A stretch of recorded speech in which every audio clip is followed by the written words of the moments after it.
Kita kembali lagi di Bincang Sehat bersama STG Probio ya. Dan tadi kita sudah membahas banyak sekali poin-poin yang telah kita informasikan, edukasi kesehatan bersama STG Probio bersama narasumber kita. Mulai dari sebenarnya kolesterol itu apa sih? Nah, terkadang memang kita bingung ya kolesterol. Kadang kalau kita capek-capek saja, ini kolesterol, padahal belum tentu ya. Jadi kalau kita merasa sakit di badan kita, misalkan terasa keju-keju, belum tentu itu adalah kolesterol. Bisa jadi itu asam urat dan lain sebagainya. Nah, tadi juga sudah kita bahas seputar ciri-ciri kolesterol tinggi dan juga faktor resiko penderita kolesterol tinggi. Jadi kalau kita atau keluarga kita ada yang sudah menderita kolesterol, jadi kita pun juga harus waspada karena bisa jadi yang kita konsumsi sama dengan keluarga kita, yang mana nanti untuk efek sampingnya nanti bisa terjadi yang namanya kolesterol. Makanya tadi sudah sempat kita bahas, memang kita harus mulai dari sedini mungkin menjaga asupan makanan kita dan juga membiasakan hidup sehat agar kesehatan kita pun juga terjaga. Seperti itu Mas Ali ya? Iya. Dan pastinya sahabat sehat Indonesia dimanapun Anda berada yang sampai saat ini masih setia bersama radio kesayangan Anda di Bincang Sehat bersama STG Probio. Tema kita itu adalah seputar kolesterol. Nah, saya ini mau bertanya ini kepada pakarnya, pakar pengobatan herbal Indonesia, Mas Ali Mustafa. Baik, sebenarnya apa sih makanan-makanan yang harus dihindari atau pantangan makanan yang memang harus dikurangi bahkan tidak dikonsumsi oleh penderita kolesterol tinggi ini Mas Ali? Ya, ini perlu saya sampaikan ya. Coba kita mulai menghindari atau benar-benar mengurangi mengkonsumsi makanan-makanan yang mengandung lemak jenuh tinggi. Oke. Nah, contohnya daging kambing yang berlemak, terus daging bebek dan kulitnya. Iya. Nah, terus kulit ayam terutama ya, terus jeroan, semua jenis jeroan. Otak sapi ataupun otak kambing termasuk otak ayam juga. Terus santan. Padahal itu semuanya makanan enak-enak banget ini Mas Ali. Ada lagi kerupuk. Terus kue atau biskuit. Telur puyuh. Nah, cumi-cumi. Ini perlu saya sampaikan bahwa yang dikategorikan kolesterol yang lemak jenuh tinggi iya. Yang paling bahaya itu ada 3, yaitu cumi-cumi, otak, dan kuning telur puyuh. Karena kadar kolesterolnya ini kalau cumi-cumi ini sekitar 1170 mg, kalau otak itu sekitar 2000, kalau telur puyuh itu 3600. Padahal yang dibutuhkan kita itu adalah sekitar 100 mg. Ini terkait kadar lemak yang ada pada makanan. Nah, yang sesekali masih bisa dikonsumsi, mungkin kita masih bisa mengkonsumsi daging yang baik ya, misalnya daging ayam yang tanpa kulit, daging bebek yang tanpa kulit, terus daging sapi ini ya, termasuk iga sapi ini masih sesekali masih boleh. Terus kepiting, udang, kerang, belut. Nah, ini mulai hati-hati. Ini karena kadar kolesterolnya tinggi, ini mulai hati-hati. Boleh sesekali, mungkin sebulan sekali ini bagi usia-usia. Dan itu pun ini nanti juga dengan porsi yang tidak banyak ya, porsinya betul. Kecil gitu ya. Jangan terus enak seminggu langsung. Akhirnya tiap hari nanti ya. Iya. Nah, secara keseluruhan rata-rata pria tidak boleh mengkonsumsi lemak jenuh lebih dari 30 gram per hari. Ini saya sampaikan. Baik yang aktif dalam pekerjaan ataupun aktif olahraga. Ini saya sarankan untuk pria ini usia-usia 40 tahun ke atas tidak boleh mengkonsumsi lemak jenuh yang lebih dari 30 gram per hari.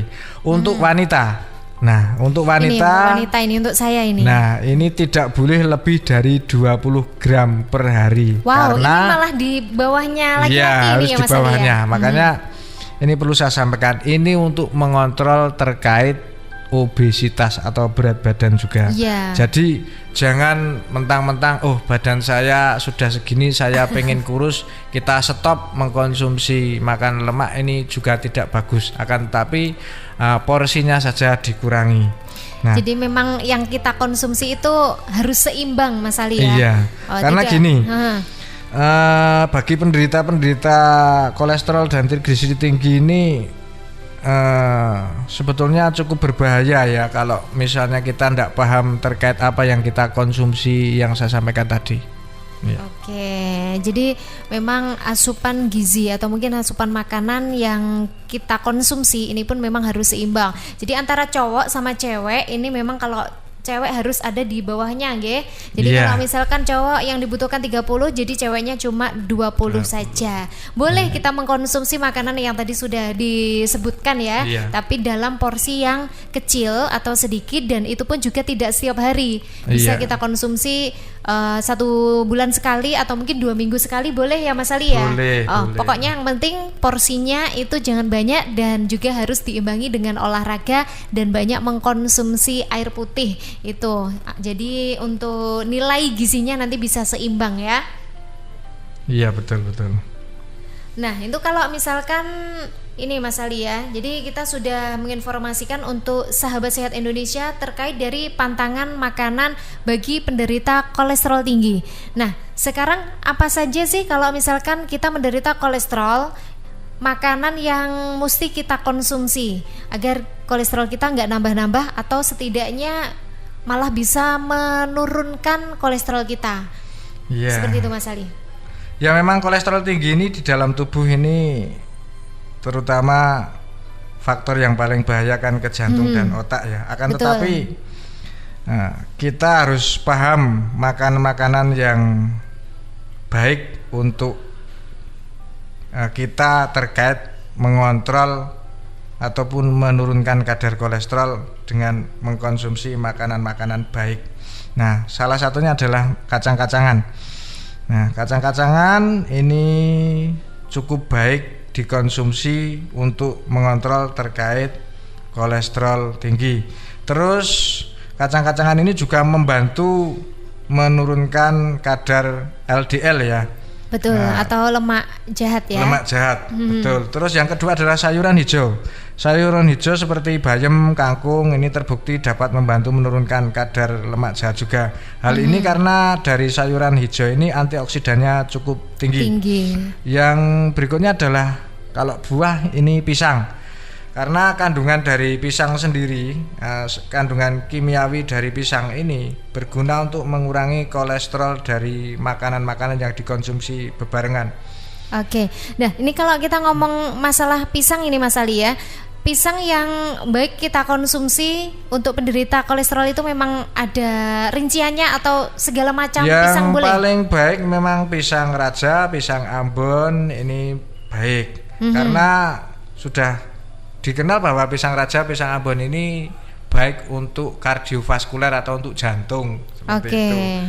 Terus yang berikutnya adalah owat atau gandum ya. Gandum. Nah, gandum ini dapat menurunkan kolesterol jahat dalam darah. Selain itu, beta glukonnya dari owat ini mampu menyerap kolesterol dalam darah, kolesterol jahat dalam darah.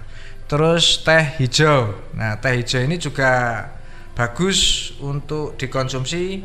Teh hijau ini biasanya lebih dikenal untuk diet, akan tetapi tidak sekedar itu, teh hijau ini juga mampu menurunkan kolesterol jahat. Terus ada lagi terkait susu kedelai. Susu juga kedelai. Bisa. Nah, makanan-makanan yang proses fermentasi ini juga bagus untuk penderita kolesterol tinggi. Nah, makanan-makanan fermentasi itu contohnya tape. Bisa juga kita biasa konsumsi tape. Terus bisa juga tempe. Tempe itu makanan yang fermentasi. Kalau minuman fermentasi yang tentu paling unggul adalah yang saya sampaikan, yang tentu kita bahas itu STG Probio. Oke, jadi memang ada beberapa makanan yang mesti kita hindari ya, mulai dari yang lemaknya tinggi tadi ya, mulai dari cumi-cumi, kepiting juga, kemudian ada telur puyuh ya. Boleh kita mengkonsumsi telur puyuh asalkan jangan berlebihan atau dengan takaran yang sewajarnya. Seperti itu, mungkin bisa 2 butir saja dalam 1 bulan, seperti itu Mas Ali ya. Iya, betul. Ini kalau untuk makanan yang memang mesti kita hindari. Sebenarnya itu makanan yang sangat enak sekali ya. Saya juga suka loh Mas Ali ya. Namun kita juga harus memikir bagaimana efeknya atau bagaimana nantinya pada tubuh kita ya. Dan terkait dari makanan yang kita hindari, ini pun ternyata juga ada beberapa makanan yang sangat baik untuk kita konsumsi, mulai dari teh hijau yang ternyata tidak hanya dikonsumsi untuk orang-orang yang pengen diet. Jadi orang yang berkolesterol tinggi ini juga sangat bagus sekali mengkonsumsi teh hijau seperti itu Mas Ali ya. Nah, Iya. terkait makanan yang bagus untuk dikonsumsi bagi penderita kolesterol, mungkin ada lagi yang belum sempat kita sebutkan mungkin tadi Mas Ali? Iya betul. Jadi gini, selain kita mengkonsumsi makanan-makanan yang baik yang saya sampaikan tadi, masih ada buah-buahan yang jelas kita coba mencari buah yang ada kandungan lemak baiknya, seperti buah apukat, buah apel. Ini buah yang berlemak ya. Ini netral banget ya kalau buah alpukat ini ya. Iya, ini sangat bagus karena apukat ini mengandung lemak baik untuk membantu menurunkan lemak jahat atau LDL. Betul. Nah, tidak cukup itu, nah, kita yang sudah mungkin usia-usia lebih dari 40, olahraga rutin yang saya sampaikan tadi juga cukup bagus karena olahraga secara rutin ini dapat membantu meningkatkan lemak baik ya, supaya kolesterol Anda tetap normal. Saya sarankan untuk lakukan tes kolesterol secara berkala. Juga terapkan pola hidup sehat. Maka slogannya gaya hidup sehat kita harus diperbaiki. Demikian. Betul sekali. Jadi memang seperti yang kita sempat menginformasikan di awal, dan ini selalu kita tekankan bahwa kita memang harus membiasakan mengkonsumsi makanan sehat dan pola hidup sehat seperti itu ya. Jadi kalau tadi kita bahas seputar buah alpukat ya Mas Ali ya. Nah, buah alpukat sendiri ini hampir sama dengan yang namanya teh hijau. Jadi manfaatnya itu ada plus-plus. Nah, ini selain bisa digunakan untuk menurunkan kolesterol dalam tubuh kita, ternyata juga baik digunakan untuk orang yang pengen diet. Nah, kayak gitu, karena memang kandungan dari alpukat sendiri sangat bagus sekali untuk perkembangan kesehatan kita. Nah, baik. Dan pastinya untuk Anda semuanya sahabat Sehat Indonesia yang hingga saat ini juga masih setia di dialog Bincang Sehat kita bersama STG Probio.